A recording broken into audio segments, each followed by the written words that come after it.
ഇന്നത്തെ ധ്യാനത്തിനുള്ള തിരുവചനം 1 പത്രോസ് 5:7. ദൈവം നിങ്ങൾക്കായി കരുതുന്നതാകയാൽ നിങ്ങളുടെ സകല ചിന്താകുലവും അവൻ്റെ മേൽ ഇട്ടുകൊള്ളുവിൻ. എബ്രഹാം ലിങ്കൺ അമേരിക്കയുടെ പ്രസിഡന്റായപ്പോൾ തകർന്ന ഒരു രാഷ്ട്രത്തെ നയിക്കാനുള്ള ചുമതല അദ്ദേഹത്തിന് നൽകപ്പെട്ടു. ലിങ്കൺ ബുദ്ധിമാനായ നേതാവും ഉയർന്ന ധാർമ്മിക വ്യക്തിത്വമുള്ള മനുഷ്യനുമായിരുന്നു. തനിക്ക് ലഭിച്ചിരിക്കുന്ന ചുമതലയ്ക്ക് താൻ അപര്യാപ്തനാണെന്ന് അദ്ദേഹം കരുതി. ആ അപര്യാപ്തതയോടുള്ള തൻ്റെ പ്രതികരണം ഇങ്ങനെയായിരുന്നു: എനിക്ക് പോകാൻ മറ്റൊരിടവുമില്ലെന്ന അത്യധികമായ ബോധ്യത്താൽ ഞാൻ പലപ്പോഴും മുട്ടുകുത്തി. എൻ്റെ സ്വന്തം ജ്ഞാനവും കഴിവും ആ ദിവസത്തിന് അപര്യാപ്തമാണെന്ന് എനിക്ക് തോന്നി. അദ്ദേഹത്തിൻ്റെ സ്വഭാവത്തിലെ ഈ ഘടകം മറ്റെല്ലാറ്റിനും അടിസ്ഥാനമായിരുന്നു.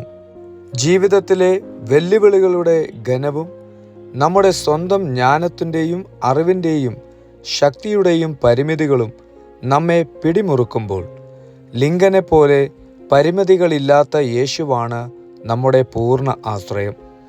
അവൻ നിങ്ങൾക്കായി കരുതുന്നതാകയാൽ നിങ്ങളുടെ സകല ചിന്താകുലവും അവൻ്റെ മേൽ ഇട്ടുകൊള്ളുവിൻ എന്ന് എഴുതിയപ്പോൾ ഈ ആശ്രയത്വത്തെ പത്രോസ് നമ്മെ ഓർമ്മിപ്പിച്ചു. ദൈവത്തിന് തൻ്റെ മക്കളോടുള്ള സ്നേഹവും തൻ്റെ സമ്പൂർണ്ണ ശക്തിയും നമ്മുടെ ദൗർലഭ്യങ്ങളോട് കൂടെ തന്നെ അവനെ സമീപിക്കുവാൻ കഴിയുന്ന വ്യക്തിയാക്കി മാറ്റുന്നു. അതാണ് പ്രാർത്ഥനയുടെ സത്ത. നാം അപര്യാപ്തരാണെന്നും അവിടുന്ന് നിത്യമായി പര്യാപ്തനാണെന്നും അവിടത്തോട് സമ്മതിച്ചുകൊണ്ട് നാം യേശുവിൻ്റെ അടുക്കലേക്ക് പോകുന്നു. പോകാൻ മറ്റൊരിടമില്ലെന്ന് തനിക്ക് തോന്നിയതായി ലിങ്കൺ പറഞ്ഞു. എന്നാൽ ദൈവത്തിന് നമ്മോടുള്ള വലിയ കരുതലിനെ മനസ്സിലാക്കുമ്പോൾ അത് അത്ഭുതകരമായ ഒരു നല്ല വാർത്തയാണ്. നമുക്ക് അവൻ്റെ അടുത്ത് പോകാം. നിങ്ങളുടെ അപര്യാപ്തതകൾ ഏതെല്ലാം വിധങ്ങളിലാണ് സ്വയം വെളിപ്പെടുത്തുന്നത്? ആ നിമിഷങ്ങളിൽ നിങ്ങൾ സാധാരണ എങ്ങനെയാണ് പ്രതികരിക്കുക?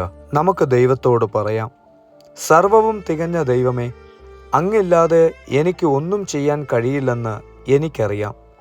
എപ്പോഴും എന്നോടൊപ്പം ഉണ്ടായിരിക്കുന്നതിനും എന്നെ നന്നായി അറിയുന്നതിനും ആവശ്യമുള്ള സമയങ്ങളിൽ എൻ്റെ യഥാർത്ഥ സഹായിയായിരിക്കുന്നതിനും അങ്ങേക്ക് നന്ദി. God bless you.